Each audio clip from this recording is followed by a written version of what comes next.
Qué gusto estar de nuevo con todos ustedes hoy en esta reunión virtual. Hoy no pudimos hacerlo como lo hacemos habitualmente todos los miércoles, pero queremos ser fieles y perseverantes en lo que hacemos. Y aquí estamos hoy jueves dirigiendo esta reunión. Sabemos que Dios tiene todo bajo control en medio de nuestras adversidades, de nuestras luchas, de nuestros inconvenientes, pero ahí Dios está al control. Hoy continuamos con el capítulo número 11, la segunda parte. Hoy cerramos el capítulo 11. A veces me quisiera ya como tomar una reunión y terminar capítulo por capítulo y que eso se termine rápido, les soy sincero. Porque sé que hay personas que ya en el camino van dejando el estudio, ya de pronto se retiran, ya de pronto les parece muy extenso. La gente que comienza a querer ver el estudio desde el inicio, cuando ve que llevamos más de 20 y algo enseñanzas, tal vez le parece un viaje demasiado largo para empezar. Pero por algo la palabra de Dios dice que escudriñemos las Escrituras, porque en ellas hallaremos la vida eterna. Y yo animo a todas esas personas que perseveran, que luchan, que están ahí, aún posiblemente para escuchar y tal vez criticar lo que hacemos. Igual, gracias por escucharnos, porque yo creo que las críticas lo ayudan a uno a mantener alerta y expectante y ser serio con lo que uno hace, aunque a veces a uno le puedan molestar. Así que hoy continuamos, y cuando pienso decir voy a avanzar ya, digo no, tengo que ser consecuente con lo que soy, con lo que creo, y creo que hay que hacer las cosas bien hechas. Así que digo no voy a avanzar, sigamos. Así que hoy vamos a partir de Apocalipsis capítulo 11, versículo 15 hasta el versículo 18. Vamos a tomar solo estos versos y con eso terminamos el capítulo. Hace 8 días hablamos acerca de los 2 testigos, nos enfocamos en esto porque ameritaba hablar de ellos y no pasar tan ligero. Hoy vamos a terminar este capítulo y la enseñanza de hoy se llama El ay en la tierra y alabanza en el cielo. Hay un ay que se da. Cuando estamos terminando el versículo 14 dice, el ay, el segundo ay ha pasado. ¿Qué es lo que quiere decir este versículo? Que nos estamos alistando para poder hacer sonar la séptima trompeta. Y cuando se suena la séptima trompeta, nos alistamos a que se abran 7 copas de la ira, donde 7 ángeles van a derramar esas copas sobre la tierra. Y llegamos al versículo 15, así que vamos a arrancar ahí. Y para los que toman nota, como le digo, el título hoy se llama El ay en la tierra y la adoración en el cielo. Estos versos tienen una mezcla en algo que se da en el versículo 14, pero especialmente hay algo que se da en el cielo y lo que vamos a mirar. Vamos a arrancar versículo 15, dice así: el séptimo ángel tocó la trompeta. Es decir, ya miramos, voy a retroceder un poco para las personas que están ahí. Cuando Jesús abre el rollo, aquel rollo que no se halló a nadie en el cielo y que Juan llora, y vemos un rollo con 7 sellos, Jesús abre el primer sello, abre el segundo, llega el 6º sello, y cuando llega el 7º sello y se abre ese sello, sabemos que cuando se abren 7 trompetas, y ya llegamos a la 7ª, donde se toca. Quiere decir que hemos recorrido aproximadamente, si sumáramos cronológicamente, hemos recorrido 14 juicios, pero estamos por tocar la última trompeta, y se van a abrir 7 copas de la ira, y se vienen los 7 juicios más fuertes que hasta ahora no hemos visto en el libro de Apocalipsis. La verdad, cuando decimos eso, no lo digo de manera como tan natural, aunque estamos estudiando, pero más que un estudio tenemos que reflexionar en todo lo que viene sobre la tierra. Dice: el 7º ángel tocó la trompeta, y mire lo que dice: hubo grandes voces en el cielo, y se decían las voces, se decían: los reinos del mundo han venido a ser de nuestro Señor y de su Cristo, y Él reinará por los siglos de los siglos. Vamos a escudriñar hoy, como lo hemos tratado de hacer verso a verso. Acá dice: el 7º ángel tocó la trompeta. Dice que cuando la tocó, dice, hubo grandes voces en el cielo. Las voces no son en la tierra. ¿De qué se tratan estas grandes voces, estos murmullos, estos, no sé qué podemos decir?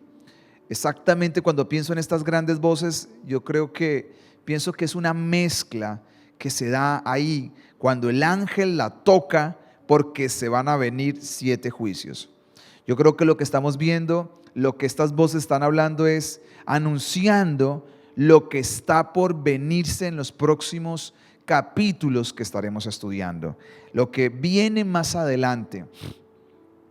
Yo quiero decirle que desde el capítulo 11, para quien le habla, y me da el parecer que para otros también, es donde el libro se vuelve un poco enredado y donde toca trabajarle al libro mucho, porque uno se trata como de enredar. Uno dice, bueno, los 2 testigos, ¿por qué aparecen en el capítulo 11?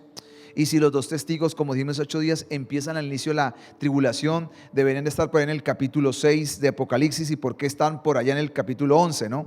Esas son preguntas que uno se hace, pero creo que el libro de Apocalipsis no habla de un orden cronológico.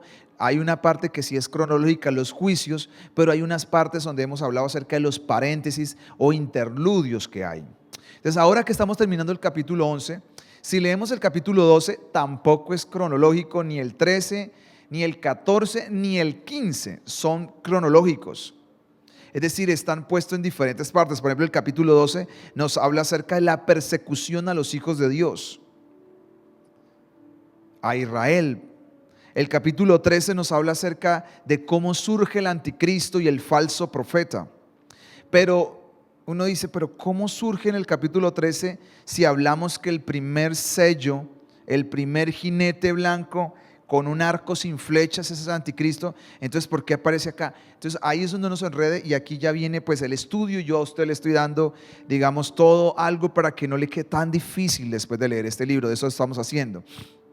Y es que estos capítulos subsiguientes no están escritos cronológicamente, porque cuando entremos al capítulo 13 va a haber una descripción del anticristo, lo que va a ser su reino y todo su gobierno, pero ya lo vimos en el capítulo 6. Entonces esto nos muestra que no es cronológico. Cuando miremos el capítulo 14, hay una visión celestial que vamos a mirar, y cuando vemos el capítulo 15 nos habla acerca de un interludio, otra vez como una introducción a la última mitad. Algunos le llaman así, la última mitad que le queda a la tierra. Es decir, para algunos las 7 copas de la ira se va a dar en la segunda mitad de la tribulación. Es para algunos piensan esto, otros no lo piensan igual. Aquí no nos vamos a detener a gastarnos en tiempo, pero parece que es como así. Entonces el capítulo 15 nos habla como una introducción de lo que viene. A partir del capítulo 16 es donde se comienzan a ver las 7 copas de la ira. Entonces uno diría, si se toca la séptima trompeta, ya en el capítulo 12 deberíamos de ver la primera copa de la ira, pero no es así. Entonces esa parte es la que muchos se pierden cuando leen Apocalipsis, y les soy sincero, yo también muchos años atrás también estaba perdido. Pero ¿dónde encaja esto si yo vengo cronológicamente estudiando y ahí me pierdo? Entonces son segmentos que están ahí, que son como de paréntesis, pero no quiere decir que están ahí mal puestos, la verdad, tienen una razón de estar ahí. Así que cuando se toca la trompeta y hay grandes voces en el cielo, yo creo que lo que se está anunciando es lo que está por venir. O sea, el murmullo se da diciendo lo que está por venir sobre la tierra es fuerte como nunca antes ha pasado, porque el Señor está recuperando de renuevo la tierra. Y dice, el clamor que ellos decían, esas grandes voces que están en el cielo, tienen este clamor. Mire lo que dice ese clamor: los reinos del mundo han venido a ser de nuestro Señor, de su Cristo, y Él reinará para siempre. Dicen los estudiosos, y yo pues no soy como ellos, o sea, no sé hablar griego, pero las personas que se han dedicado a estudiar el griego dicen que la palabra reinos aquí no está bien traducida, la palabra decir reino, porque no son reinos. Jesús tiene un solo reino. Entonces, acá dice que hay una proclama en el cielo, hay voces en el cielo que dicen, deberíamos de leer así: el reino del mundo ha venido a ser de nuestro Señor y de nuestro Cristo. Ahora, aquí viene otro tema bien polémico para algunos. Yo soy de este pensamiento del que voy a decir, es que este mundo no tiene todo el reino de Jesucristo. Cuando Él dijo, el reino de los cielos ha llegado a la tierra, y por eso el Padre nuestro dice, vénganos tu reino, hágase tu voluntad en los cielos como en la tierra. Personas como yo y como muchos otros creemos que si el reino de los cielos está establecido en este mundo, pues Dios mío, estamos perdidos. Porque si lo que estamos viendo de violencia, de enfermedad, de miseria, de pobreza, de destrucción, de tantas cosas que hay en este mundo, eso es el reino de Dios, yo digo, wow, estamos perdidos. Entonces yo personalmente y muchos creemos que en la tierra el reino de Dios no ha sido establecido. Y en este momento de Apocalipsis dice que las voces salieron porque ha llegado el momento que el Señor venga a tomar su reino acá en la tierra. Para los que no se han dado cuenta, Apocalipsis, dentro de los muchos mensajes que hay, uno de los mensajes centrales de Apocalipsis es la recuperación de este mundo por parte de nuestro Señor Jesucristo de manera progresiva y hasta llegar a ser total, que lo vuelve otra vez a tomar posesión, a tomar las escrituras de propiedad de este mundo. Y aquí dicen, se llegó la hora, se llegó el momento donde todo el reino tiene que pasar otra vez a nuestro Señor y a nuestro Cristo, por los siglos de los siglos, dicen. Algunos dicen, pero ¿de dónde sacan ustedes que entonces de quién es el reino de este mundo? Pues lo que Jesús dijo. Jesús dijo en Juan 12:31, dice, ahora es el juicio de este mundo y ahora el príncipe de este mundo será echado fuera, el príncipe de este mundo. Después dice Juan 14:30, yo hablaré, ya no hablaré mucho con vosotros, porque viene el príncipe de este mundo, él no tiene nada en mí. Juan 16:11 dice, y de juicio, por cuanto el príncipe de este mundo ya ha sido juzgado. Mateo 12:26 dice, y si Satanás echa fuera a Satanás, contra sí mismo está vivido, ¿cómo permanecerá su reino? Mire que Jesús dijo que Satanás tenía un reino acá en la tierra. Algunos dicen que cuando Jesús murió en la tierra y resucitó, el reino fue destruido. Sí, se le quitó el poder, pero mientras el ser humano siga pecando, el ser humano rechace a Dios y rechace el gobierno de Dios, las tinieblas van a prevalecer. Eso es lo que nos muestra la palabra. O sea, es incoherente pensar que este mundo tiene el reino de Dios, que tiene expresiones del reino de Dios en algunos países, en algunas partes, culturas. Hay lugares donde se ha podido redimir algunas partes a través de la exposición de la palabra y la aplicación. Pero poder decir que en un mundo que tiene tanto caos reina el reino de Dios, yo creo que es, para mí, no está bien. Es mi pensamiento porque lo veo en la palabra. La Biblia dice en 2 Corintios 4:4, el Dios de este siglo con D pequeña encegueció la mente de los incrédulos. Pablo decía que Satanás es el Dios de este mundo. Entonces, ¿por qué acá dice que el reino ha venido a ser de nuestro Señor? Era porque no lo era. Entonces, ¿en manos de quién estaba? Pues la Biblia nos muestra claramente que estaba en manos de Satanás. El profeta Daniel en el Antiguo Testamento, que el profeta Daniel es como el Apocalipsis, ya lo dije una vez, del Antiguo Testamento. Mire lo que dice acerca del reino de Dios. Dice así, Daniel capítulo 2:44. Y en los días de estos reyes, el Dios del cielo levantará su reino, que jamás será destruido. En medio de estos reyes, ya vamos a mirar, ponga atento, estos son profecías. Dice, ni será el reino dejado a otro pueblo, desmenuzará y consumará a todos los reinos. Acá está hablando acerca del poderío, ya lo vamos a ver un poquito más adelante, pero él permanecerá para siempre. Está hablando de un reino, no dice los reinos, el reino de Dios permanecerá para siempre. Quiere decir que va a un momento donde tiene que destruir a otros reinos. Daniel 6:26 dice así, de parte mía es puesta esta ordenanza, que en todo el dominio de mi reino todos teman y tiemblan ante la presencia del Dios de Daniel, porque Él es el Dios viviente, permanece por todos los siglos y su reino, no los reinos, jamás será destruido, su dominio perdurará hasta el fin. Miraba yo en la visión de la noche, esto es Daniel 7, 13 al 14, y aquí con las nubes del cielo venía uno como el Hijo del Hombre, que vino hasta el anciano de días, y le hicieron acercarse delante de él. ¿Quién es el anciano de días? Jesucristo, para los que no saben.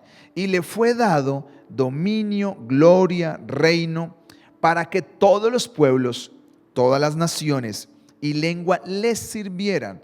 Su dominio es dominio eterno, que nunca pasará, y su reino, vuelve y juega, uno que jamás será destruido. Entonces la pregunta que algunos hacen, entonces dicen, entonces Dios no hace nada. No, yo creo en la soberanía de Dios. Yo no creo que Dios perdió el control de este mundo. Yo creo que Dios tiene, y yo quiero decirle para aquellas personas que no lo saben, otros que sí lo saben, que el tema más difícil de entender y que yo considero que es mi opinión, muchos no lo entenderemos en la tierra, se llama la soberanía de Dios. ¿Por qué Dios a veces entra en acción, en algunos lados no entra en acción? Es un misterio. Porque hay gente que se va antes de tiempo, que tenía todo. Estoy hablando de creyentes, hijos de Dios, que tenían todo, y hay gente que no. Son misterios. La soberanía de Dios. Lo único que yo entiendo es que cuando partamos de la presencia entenderemos muchas cosas. Pablo dijo, ahora vemos borrosamente, pero algún día veremos claro cómo todo es. Entonces, a Satanás se le quitará y el reino será dado a nuestro Señor Jesucristo. Y Él reclamará el título de propiedad de este mundo. Progresivamente, juicio tras juicio, el Señor está trayendo a la tierra, reclamando. En su soberanía Él tiene control de este mundo, sí. ¿Sabe lo que pasa en este mundo? Sí. ¿Puede intervenir? Sí. Pero el ser humano le ha dado al enemigo derecho para que trabaje en sus vidas, en sus familias, en la sociedad y en las naciones. Eso es lo que nos muestra. Ahora miremos el segundo punto, la aclamación del rey. Miren lo que dice Apocalipsis 11, 16 al 17. Y los 24 ancianos que estaban sentados delante de Dios en sus tronos, se postraron sobre sus rostros y adoraron a Dios. Esto sigue después de que el ángel toca la trompeta. En el cielo se da grandes voces, hay una proclama, el reino viene a ser ahora de nuestro Señor Jesucristo, es tomado y es para siempre por todos los siglos. Y después de toda esta proclama pasa un evento, y el evento está pasando todo esto en el cielo. Los ancianos se postran delante del trono de Dios. Dice la Biblia, sobre sus rostros, y adoran a Dios. Comienzan a adorarlo. ¿Por qué? Acuérdese que ha habido una pregunta recurrente y recurrente que hemos visto una y otra vez. Es la pregunta de los mártires que le decían a Dios, ¿hasta cuándo, Señor? ¿Hasta cuándo no juzgas? ¿Hasta cuándo no intervienes? ¿Hasta cuándo no juzgas la sangre de todos los santos, de todos los mártires?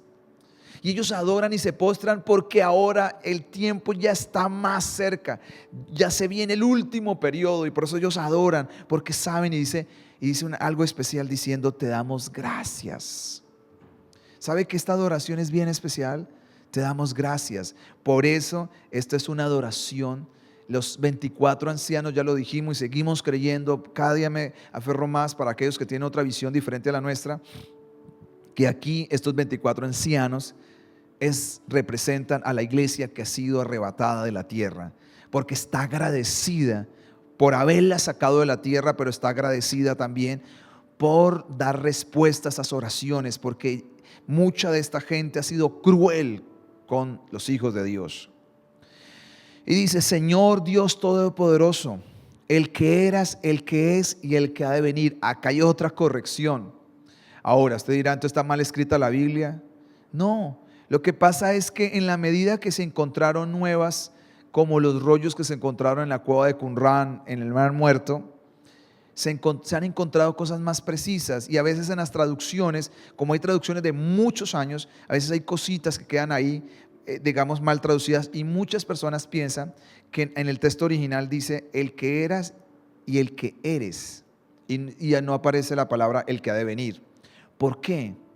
Porque en este momento de la historia profética, cuando se está mirando el futuro, ya no se está hablando de un futuro, sino que la venida de Jesús es eminente, y por eso no se dice el que ha de venir. Porque has tomado tu gran poder y has reinado. Es decir, para ellos es una alegría, porque cuando los mártires oran diciendo: ¿hasta cuándo, Señor? No era que Dios hubiera perdido el poder, no era que Jesucristo estuviera totalmente por allá en el cielo. No crea que cuando uno estudia estos pasajes y otros pasajes y ve la vida real, yo digo: wow, siempre es fuerte a veces todos estos juicios. Pero cuando uno estudia, uno dice: mire que en el cielo ellos dicen: ¿hasta cuándo? ¿Hasta cuándo? ¿Hasta cuándo? No venga las... ¿Y por qué el Señor espera tanto? Dando oportunidades, esperando que la gente vuelva al arrepentimiento, que cada juicio haga volver el corazón de los seres humanos. Pero aquí ellos están alegres, están agradeciendo, tienen los rostros en el suelo, en la presencia de Dios, diciéndole: gracias, porque ahora has tomado el poder, dice ahí, y has reinado. Es decir, esto es una visión futurista, porque ya habla de que Jesús tomó su poder, se levantó y viene a tomar el último tramo de la tierra y desalojar a sus enemigos y a todos sus adversarios. Punto 3, la expectación del fin. Vamos rápido porque necesitamos llegar a un punto especial. Versículo 18. Este es un versículo difícil de entender. Créame que yo he estudiado este libro antes, no es la primera vez, pero en esta vez he aclarado muchas dudas, porque he tenido la oportunidad de semana tras semana dedicarle tiempo a estudiarlo. No ha sido el fruto de una serie de un mes ni de 2 meses. Mire, empecé en noviembre a estudiarlo yo aparte, como en octubre. La primera serie salió en diciembre y ya estamos en junio. O sea, es decir, yo llevo más o menos aproximadamente 8 meses en este libro y todavía me faltan unos 4 meses más posiblemente. O sea, voy a completar 1 año en el libro. Entonces uno ve cositas, estudia cosas, detalles que uno antes estaba perdido, uno comienza a investigar más. Y uno de los versículos que me causaba curiosidad es este versículo. Y vamos a leerlo, dice así el versículo 18. Se airaron las naciones y tu ira ha venido, y el tiempo de juzgar a los muertos y de dar el galardón a tus siervos los profetas y a los santos y a los que temen tu nombre, a los pequeños y a los grandes, y de destruir a los que destruyen la tierra. Este versículo me es un poco complejo de estudiar, porque en la secuencia del tiempo no cuadra. Lo mismo que le dije del capítulo 12, 13, 14 hasta el 15. Uno decía, cuando estudio Apocalipsis, pero no me cuadra en la secuencia del tiempo que va el libro, ¿por qué me pierdo? Y aquí también se pierde porque habla de 4 eventos. El primer evento es: se airaron las naciones. Y dice: y tu ira ha venido sobre ellas. 2, es el tiempo de juzgar a los muertos. 3, de dar galardón a los siervos, los profetas. 4, y a los santos y a los que temen tu nombre y pequeños. Y 4, de destruir a los que destruyen la tierra. Entonces, cuando usted lee esto, yo digo, si yo estoy leyendo esto, quiere decir que lo primero que me va a aparecer en el capítulo 15, pues es todo esto, el capítulo 12, perdón, pero no aparece ni en el 12, ni en el 13, ni en el 14, ni en el 15, ni en el 16, ni en el 17. Entonces yo dije, bueno, estoy perdido, está mal escrito, ¿qué es lo que pasa? Hasta que estudiando y aprendiendo, porque sigo aprendiendo, siempre me ha gustado aprender y seguiré aprendiendo hasta el final de mis días, es que la profecía, a veces se mencionan eventos en un mismo versículo en tiempos diferentes. Es decir, un versículo puede tener 1000 años de diferencia el uno con el otro. Entonces yo sé que de pronto algunos me dicen, no entendí nada. Yo también al inicio no entendía mucho, pero uno sigue escudriñando y le va a dar un ejemplo, o le va a dar 2. Pero vamos a dedicarnos a uno que me llama la atención. Vamos a ir a Isaías para entender lo que voy a decir con este versículo, porque este versículo 18 no tiene línea de tiempo. Es decir, acá hay 4 sucesos que van a aparecer de manera diferente en el libro de Apocalipsis. Entonces no están escritos cronológicamente, van a aparecer de diferentes formas. Por ejemplo, de juzgar a los muertos. Hay un momento que van a ser juzgados antes y después de galardonar y recompensar a los santos, los profetas. Entonces dice, wow, esto no pasó así, esto no es por aquí, esto no es por allá. Entonces déjenme explicarle un poquito. Dice Isaías 61, 1 al 2, voy a dar un ejemplo, mire lo siguiente. Dice así: el Espíritu del Señor está sobre mí, porque me ha ungido Jehová y me ha enviado a predicar las buenas a los abatidos, a vendar a los quebrantados de corazón, a publicar la libertad a los cautivos y a los presos apertura de la cárcel, a proclamar el año de la buena voluntad de Jehová. Y mire lo que dice, y el día de venganza del Dios nuestro. ¿De quién está hablando Isaías? Esto es una profecía 1000 años atrás de nuestro Señor Jesucristo. ¿Por qué sabemos que es una profecía de nuestro Señor Jesucristo? Trasladémonos a Lucas capítulo 4, 16 al 19 y nos vamos a dar cuenta que está hablando de esto. Dice: vino a Nazaret, hablando de Jesús, donde se había criado en el día de reposo. Entró en la sinagoga conforme a su costumbre y se levantó a leer. Y se le dio el rollo del profeta Isaías. Pongan cuidado. Y habiendo abierto el rollo, él buscó y halló el lugar donde estaba escrito lo siguiente: el Espíritu del Señor está sobre mí, por cuanto me ha ungido para dar buenas a los pobres, me ha enviado a sanar a los quebrantados de corazón, a pregonar libertad a los cautivos, a dar vista a los ciegos, a poner en libertad a los oprimidos y a predicar el año agradable del Señor. Entonces, cuando leemos Isaías 61, 1 al 2, y leemos Lucas, vemos que cuando Jesús vino por primera vez a la tierra, se cumple esta profecía. Pero hay un pedacito que Jesús no leyó de Isaías. Y la pregunta que yo me hice un día, yo había estudiado ese texto y yo no lo entendía, es ¿por qué Jesús omitió una parte de la profecía de Isaías cuando él busca en Isaías el libro y lo lee? Y es esta parte, dice así, el día de venganza del Dios nuestro. Cuando él lee acá no dice eso. Y mire lo que dice más adelante, capítulo 4, 20 a 21 de Lucas. Dice: y enrollando el libro, lo dio al ministro y se sentó, y los ojos de todos en la sinagoga estaban fijos en él, y comenzó a decirles: hoy se ha cumplido esta escritura delante de vosotros. Le voy a desenredar esto sencillo. Isaías 61, 1 y 2 y casi que hasta el 3, ese versículo tiene aproximadamente, la primera parte se cumplió 1000 años después, pero falta que se cumpla otra parte. ¿Cuál es la parte que falta que se cumpla? El día de venganza del Señor. Porque cuando Jesús vino a la tierra dijo: hoy delante de sus ojos se ha cumplido esta profecía. ¿Cuál es la profecía? Que Él vendría a la tierra. Falta que se cumpla la segunda, el día de la venganza a nuestro Dios. ¿Cuándo se cumplirá ese día? Cuando empiece la tribulación. Entonces, Isaías tiene 1000 años que se cumplen en Jesús y posiblemente 2000 años más o otros 2000 años más, para completar que versículo de Isaías, este versículo tendría 3000 años. Quiere decir que aunque se cumplió una parte, no se ha cumplido la otra. ¿Eso qué nos muestra? Que en la línea del tiempo no está escrito cronológicamente todo. Una parte se cumplió y falta que se cumpla la otra parte, el día de la venganza de nuestro Dios, que todavía no se ha cumplido, que es lo que hemos venido estudiando en Apocalipsis los 7 años, cuando comienza todo ese día de venganza del Señor, cuando Cristo comience a retomar la tierra, retomando las escrituras de la tierra. Un segundo ejemplo que podemos ver, para que ustedes lo escriban ahí, vamos a hacerle rápido por temas de tiempo, 1 Corintios 15, 23 al 24, donde nos habla acerca de la resurrección de los muertos. Y también para algunos es difícil. Si usted lo lee en su casa, para que lo pueda leer en casa, él dice ahí, está hablando de la resurrección, dice: primero resucitó Cristo, segundo las primicias, y después dice que alrededor posiblemente de 2000 años, no sabemos exactamente, vendrá otra resurrección. ¿De quién? De los que murieron en Cristo. Y después nos habla de 1000 años después van a resucitar otras personas.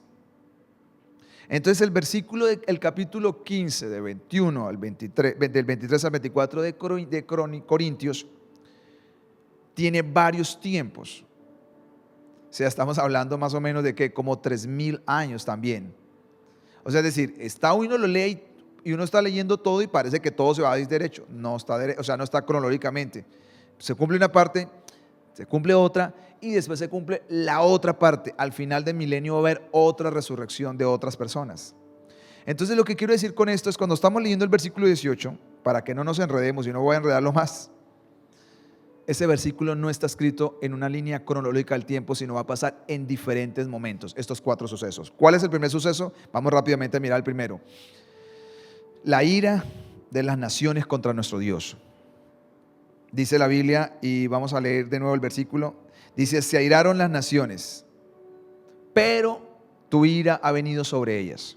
Es decir, las naciones se van a irar, pero la ira de Dios va a venir sobre las naciones. ¿Dónde está profetizado también eso? Para que lo lea en su casa. Salmo capítulo 2, del 1 al 5, nos habla acerca de cómo las naciones se van a irar. Si vemos Apocalipsis 11:2, nos muestra que las naciones se apoderarán de manera brutalmente de Jerusalén. Eso es lo que nos dice, nos da a entender Apocalipsis 11:2. 11:9 nos habla de cómo las naciones se alegrarán cuando murieron los 2 testigos. Ahora que los 2 testigos son resucitados y que el Señor viene a tomar su reino, dice que las naciones se van a irar, se van a levantar. Por eso es que creemos que es eminente una guerra en Armagedón, porque las naciones se van a armar y le van a hacer una guerra a Dios. Es osado que las naciones piensen que pueden derrotar a Dios, pero literalmente, va a ser literalmente, la guerra no va a ser contra una iglesia, porque ya no hay. La persecución no va a ser contra una iglesia. Para aquellas personas cuando leen esto, yo sé que algunos no creen lo que yo creo, son muy pocos los que no creen igual. La iglesia no está aquí. Entonces, ¿contra quién van a pelear? Van a pelear directamente contra Dios y creen que lo podrán vencer. Y por eso la ira de Dios se va a encender contra las naciones, porque Dios se levanta. ¿Cuánto va a pasar eso?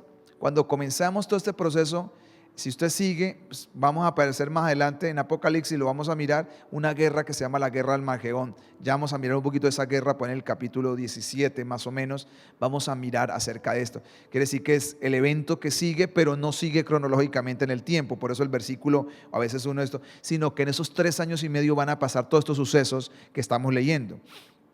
Lo siguiente que va a pasar es que Dios va a juzgar a los muertos, dice ahí. Dice el versículo 18 así. Dice: el tiempo de juzgar a los muertos. ¿De qué juicio está hablando?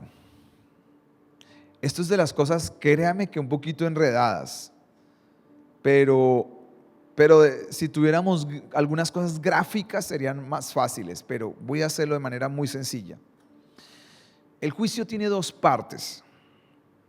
La primera parte, perdón, el juicio de los muertos tiene una parte, y es que los muertos va a haber una resurrección. Entonces, ¿quiénes van a resucitar? Falta que resuciten los creyentes en Dios del Antiguo Testamento, o los santos profetas del Antiguo Testamento. ¿Dónde encontramos esto? En el libro de Daniel capítulo 12 del 1 al 3. Para que ustedes lo tengan ahí, ahí nos habla, dice así. Voy a leer el versículo 2 en adelante. Se levantarán muchos de los que están muertos y enterrados, y algunos para vida eterna y otros para vergüenza y deshonra eterna. Los sabios resplandecerán tan brillantes como el cielo, y quienes conducen a muchos a la justicia brillarán como las estrellas para siempre. Entonces, ¿quién nos falta que resucite? Nos falta que resuciten los santos del Antiguo Testamento. Cuando Jesús resucitó, no sé si recuerdan que el libro de Mateo dice que se abrieron algunas tumbas. Esas son unas primicias que también resucitaron. Pero esas primicias no eran todos los santos del Antiguo Testamento. Falta la resurrección. ¿En qué tiempo se va a dar? ¿En qué línea del tiempo? Bueno, no sé si va a ser al inicio o va a ser al final de la tribulación, exactamente. Tal vez más adelante le doy esa información.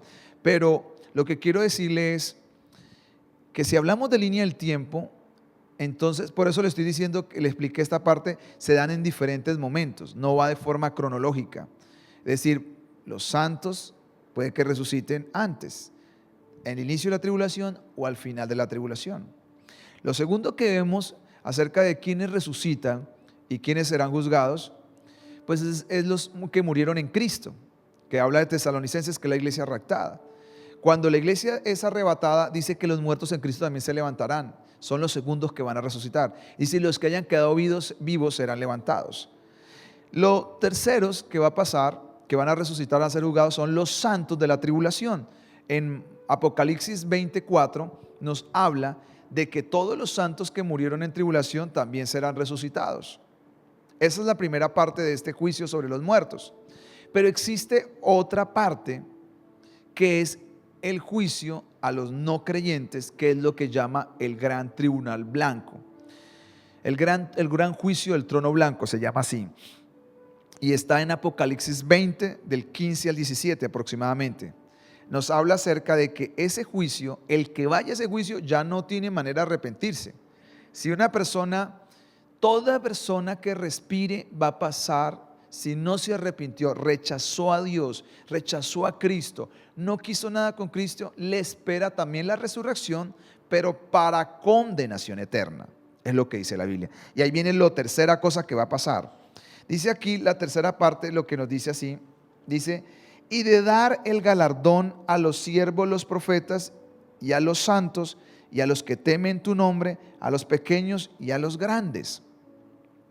Entonces, si vemos esa parte se cumpliría al inicio de la tribulación, porque al inicio de la tribulación es que la iglesia es arrebatada y en el cielo será galardonado los santos, los profetas, los pequeños y los adultos. Los que son de la iglesia Sión conocen que di una serie acerca de galardones en el cielo, y esos galardones del cielo se van a dar al inicio de la tribulación. Entonces, por eso le decía que el versículo no concuerda cronológicamente, porque tiene diferentes tiempos en el libro de Apocalipsis, porque eso será antes de al inicio de la tribulación. Cuando la iglesia será raptada y partemos a su presencia, el Señor galardonará a los santos, a los profetas, a los pequeños, a los grandes, dice acá. Entonces, entre la resurrección de los muertos que murieron sin Dios y el galardón de los santos, ¿cuánto hay? 1007 años. Por eso le decía que no hay una línea del tiempo aproximadamente, porque la resurrección final será después del milenio. Después del milenio, del gobierno milenial de Jesús acá en la tierra con sus santos, es que vendrá esta última resurrección. Entonces, el galardón de los santos será al inicio de la tribulación. Entonces estamos hablando de 1007 años antes. Entonces, por eso en la línea del tiempo es lo que le decía, que a veces es un poco complejo de entenderlo. Y lo último que va a pasar, dice que Él va a destruir a los que destruyen la tierra. Dice literalmente así: y de destruir a los que destruyen la tierra. Lo último que va a pasar, pero que va a pasar en el versículo, pero no en la línea del tiempo, es que en el proceso de juicio del Apocalipsis, el Señor va a comenzar a destruir a los que han destruido la tierra. Y el último que será destruido es Satanás, el diablo, que será destruido, que es el principal promotor, conspirador de la destrucción del mundo. El falso profeta, el anticristo, todos aparecen allá, que serán lanzados al lago de fuego, y todos los que destruyen la tierra. Entonces, estas cuatro cosas van a suceder, y dice, contra la tierra. Va a juzgar a las naciones que se levanten en una pelea que se llama el Armagedón. Va a juzgar a los muertos, darle galardón a los siervos y destruir a los que destruyen la tierra. Y termino con la última parte, que es el versículo 19, y es la seguridad de la fidelidad de Dios.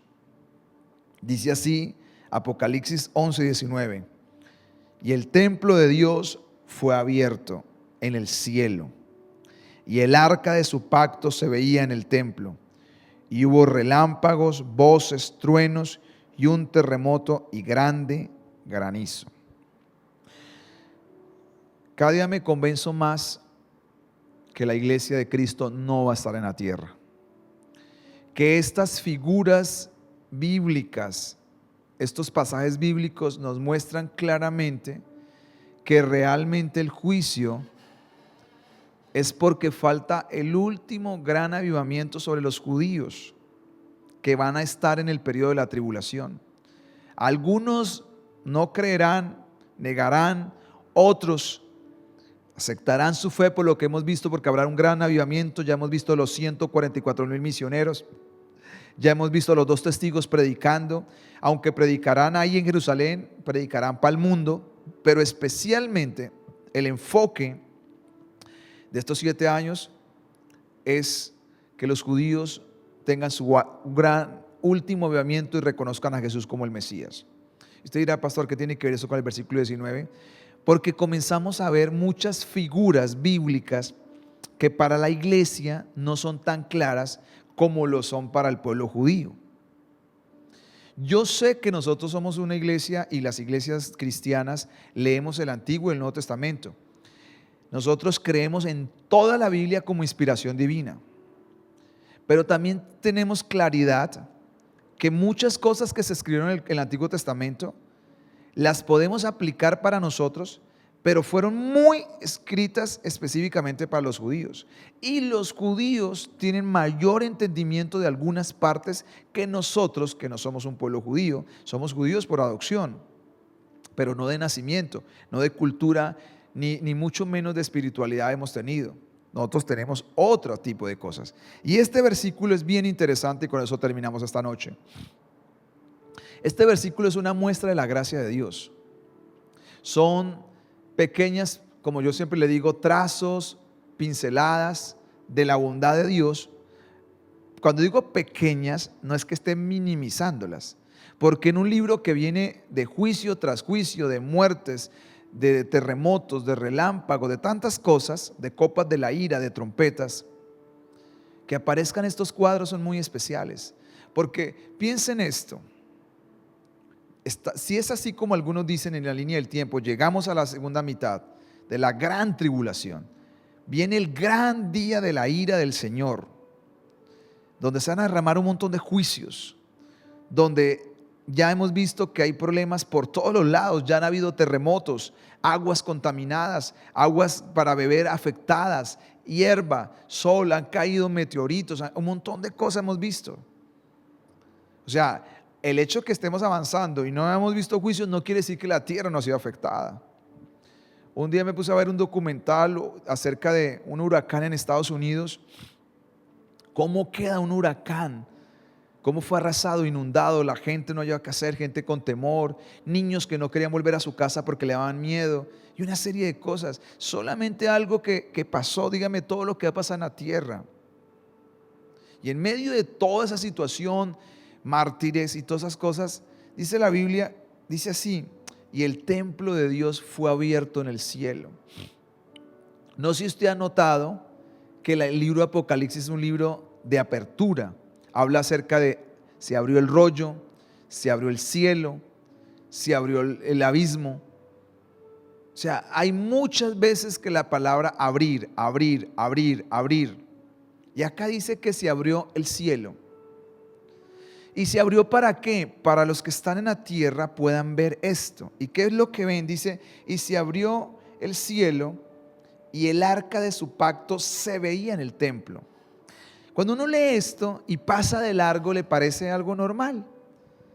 Pero en alguien que tiene el entendimiento dice que se ve el templo del cielo. Para algunos que creen que Apocalipsis 11 al inicio, cuando Dios manda a medir a Juan el templo, que ese templo es un templo espiritual, están equivocados, definitivamente están equivocados. Es el templo de la tribulación, porque aquí está hablando del verdadero templo espiritual, dice que está en el cielo. Dice que cuando se abre el cielo se vio, y en el templo se vio algo. No se vio los candeleros, no se vio los mesas de la proposición, se vio el arca del pacto. Y usted dirá, pastor, ¿eso qué significa? Aquellos que no han estudiado la Biblia. El arca del pacto, cuando estudiamos el Antiguo Testamento nos damos cuenta lo importante que es el arca del pacto. Apareció hasta los tiempos de Salomón y adelante no volvió a aparecer. Hay toda una tradición toda rara acerca de los Illuminati y todas esas cosas que tienen el arca del pacto, pero esto no es cierto. Pero ahí está el arca del pacto que representaba la presencia de Dios en medio del pueblo. Dice la Biblia que cuando el pueblo iba, el arca iba en medio de ellos. Era la presencia de Dios en medio de ellos. Cuando Josué, en Josué capítulo 3, van a pasar el río Jordán, la orden de Dios fue esta: que los sacerdotes tomaran el arca en los hombros y pisaran el río Jordán, y el río Jordán se abriría y ellos tendrían que estar ahí, parados, hasta que todo el pueblo pasara al otro lado con el arca en medio de ellos.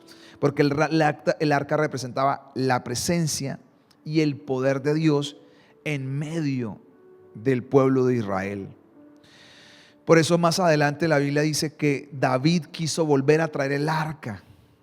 La Biblia nos dice que el tiempo que estuvo el arca en la casa de Abinadab, dice que él, su familia y todo lo que hacía fue prosperado por tener el arca del pacto.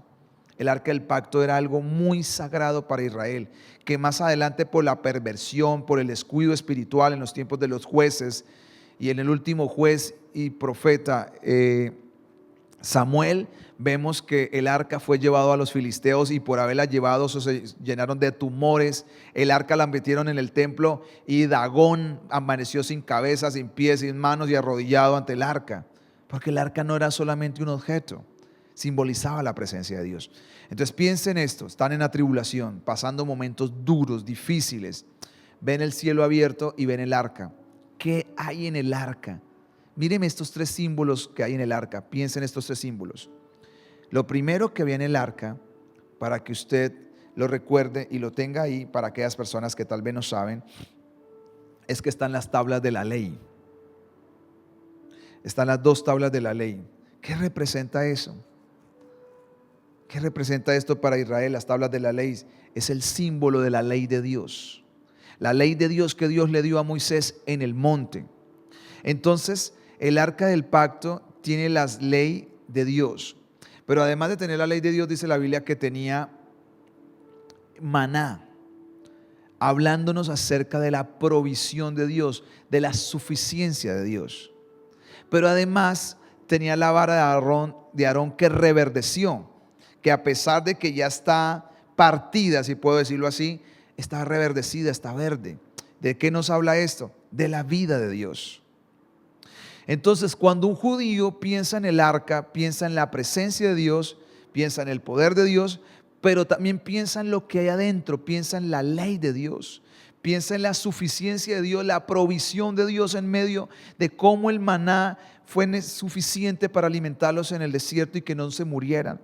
Pero también piensa en la vida de Dios, de cómo pueden reverdecer en medio de lo difícil que estén pasando.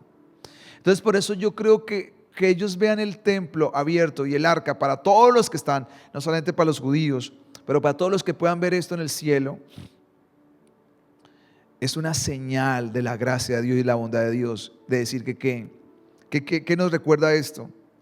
Nos recuerda que Dios nos da aliento a través de su palabra. Cuando uno ve el arca física, tiene un mensaje, pero cuando vemos lo que hay adentro y el mensaje para nosotros y para la persona que está pasando una tribulación, y especialmente para estas personas en el momento de tribulación, es recordar las promesas de Dios, el pacto de Dios, recordar el aliento de Dios en medio de su palabra para su pueblo. Pero ¿qué más es? Nos recuerda la certeza que tenemos de la provisión de Dios en tiempos difíciles, en tiempos de crisis. ¿Y qué más? Nos recuerda que Dios y Jesucristo es la vida, y que por encima de la muerte está la vida. Y para esta gente cuando muere, yo me atrevo a decir esto después de estudiar la Biblia y después de mirar muchas cosas, que nosotros leemos todas estas cosas y decimos, pobrecitos, toda esta gente, lo que va a pasar. Pero estoy convencido que esta gente que va a encontrar el Mesías en la tribulación va a morir con gusto. No, tal vez dirá que alguien es loco. Ellos van a entender cosas que tal vez esta generación no ha podido entender. Pablo dijo, para mí el vivir es Cristo, pero el morir es ganancia. Pablo dice, de aquí en adelante nadie me cause molestia porque yo llevo en mi cuerpo las marcas de Cristo. O sea, Pablo dice en varios versículos que el sufrir para él es identificarse con Cristo. O sea, él sentía en parte alegría de decir, yo también sufro así como Cristo sufrió. para la generación nuestra sufrir es toda una tragedia. Pero para esta generación le aseguro que morir será como Pablo. Si vivimos, vivimos por Cristo, pero si morimos será ganancia. No se sentirá en pérdida, porque esta generación entenderá que el Señor es la resurrección y la vida, que aunque estemos muertos, viviremos eternamente. Ellos entenderán esto poderosamente. Y lo que dice 2 de Timoteo 3:12 dice así: es cierto que todo el que quiera vivir una vida de sumisión a Dios en Cristo sufrirá persecución. Toda persona que intente vivir para Dios piadosamente recibirá persecución, tribulación. Si en este siglo presente, si en este tiempo va a ser así, en el tiempo de la tribulación, hermanos, todo el que quiera seguir a Dios sufrirá tribulación. No hay manera de escapar, no hay forma, de una o de otra manera. Pero ver el arca y los cielos abiertos, ver el templo y ver el arca es un símbolo, un recordatorio de Dios a los que están en la tierra: tranquilos, que yo les doy aliento, que yo les doy fortaleza, que yo les proveo en medio de sus luchas y necesidades, y que yo hago reverdecer, florecer en medio de la necesidad y de la escasez. Y son promesas maravillosas. Y termina este texto, el último pedacito de Apocalipsis 11 y 18 dice: y después de todo esto hubo relámpagos, voces, truenos y un terremoto y un gran granizo. Yo digo, Dios mío, no sé cuántos terremotos llevamos. Creo que 4, porque anterior hemos leído que 7,000 personas habían muerto en un terremoto cuando resucitaron los 2 testigos. Acá nos dice que cuando termina todo esto y nos habla la última parte, nos dice acá: hubo relámpagos, hubo truenos, un terremoto y grande granizo. Esto nos indica que la escena terminó en el cielo y está a punto de empezar en la tierra. Siempre que vemos estos relámpagos, truenos, granizos, todo esto nos anuncia que ya no será en el cielo este anuncio, sino ahora viene a la tierra. Seguiremos con el capítulo 12, 13, 14, 15 y 16, porque es un paréntesis que ahí necesitamos estudiarlo para entrar al 15, y el 16 entramos a los últimos 7 juicios, las copas, como se le conocen, de la ira, de la gran tribulación. Si es como dicen algunos pensadores, hemos atravesado ya la tribulación y estamos por entrar a la gran tribulación. Y se anuncia con truenos, relámpagos, que el juicio es eminente y que ha llegado, y que tiene los días contados, los meses contados o los años contados, Satanás y todos sus secuaces acá en la tierra, porque el Señor ha venido con su reino a tomar de nuevo las escrituras de la tierra que le pertenecen como Señor de ella. Así que terminemos esta noche dándole gracias a Dios. Y si usted está pasando por una adversidad, por un momento difícil, usted puede recordar esta noche el arca del pacto y recordar que la ley de Dios tiene promesas, tiene mandatos, tiene verdades. La ley de Dios tiene aliento para aquellos que estamos viviendo momentos difíciles. La ley de Dios, el arca nos recuerda que Dios es un Dios de provisión, que el maná está ahí y que Dios nos puede alimentar aún en medio del desierto. Yo no sé por qué situación esté pasando, pero el maná nos recuerda que Dios es nuestro proveedor. Y yo no sé si usted se siente seco, árido, sin vida. Usted tiene que recordar que Dios hizo que la vara de Aarón reverdeciera, floreciera, porque ese es nuestro Dios. Puede hacer que florezcamos aún en un desierto. Señor, gracias esta noche te doy. Gracias por este tiempo de estudio. Gracias por tu presencia. Señor, mi oración por tanta gente que en estos días está perdiendo la vida, Señor, por el COVID, que está perdiendo la vida en marchas. Señor, te pido que tengas misericordia de todas estas personas. Te pido, Señor, que la gente no se vaya de este mundo sin haber conocido a Jesucristo. Señor, que estas personas tengan la oportunidad de escuchar a Cristo de una u otra manera, Señor. Así sea en un último momento, dale la oportunidad que te conozcan. nuestros familiares, nuestros amigos, nuestros vecinos, compañeros de estudio, compañeros de trabajo, Señor. Señor, dale la oportunidad que te conozcan como Señor y Salvador, Señor. Que ellos se puedan encontrar contigo, Señor. Yo sé que la gran mayoría de la gente que estudia este libro son creyentes, pero cuánto me gustaría que algún día una persona no creyente escuchara este mensaje, Señor, y pudiera entregar su corazón a Cristo antes de tener que pasar por todos estos momentos tan difíciles que vivirá la tierra, Señor. Padre, en tus manos dejamos esta noche la enseñanza, y yo dejo en tus manos todos aquellos que están allá en la pantalla, escuchando detrás de esta pantalla, Señor, en sus casas, en un celular, en un televisor, en un computador, Señor. Aquellos que van a escuchar después, en otros días, en otros meses, que esta enseñanza sea de bendición y de claridad para todos. En el nombre de Jesús, amén y amén. Feliz noche, que Dios les bendiga, un gran abrazo.